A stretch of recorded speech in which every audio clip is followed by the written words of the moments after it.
లింగం మూర్తికి న్యాయం జరగాలంటే సిబిఐ ఎంక్వైరీ వేయాలి. ఎందుకు అంటే ఆయన కేసు ఫైల్ చేసింది ఎవరి మీద? మెగా కృష్ణారెడ్డి మీద.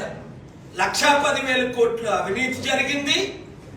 నేను రుజువులతో 48,000 కోట్లు అవినీతి జరిగిందని కాగ్ రిపోర్ట్ ఫైల్ చేసి సంవత్సరం అయింది. ఈ వీక్ సోమవారం యాక్టింగ్ చీఫ్ జస్టిస్ దగ్గరికి వెళ్ళి చేతులు జోడించి అడిగారు, మీరు మ్యాటర్ మంగళవారం లిస్ట్ చేయండి. ఇది దేశ చరిత్రలోనే బిగ్గెస్ట్ కరప్షన్.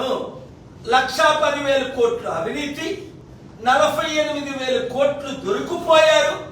2 లక్షల కోట్లు తెలంగాణ ప్రజల సొమ్ము అవినీతి జరిగిందని, 15,000 కోట్లు సంవత్సరానికి వడ్డీ కట్టలేని పరిస్థితి.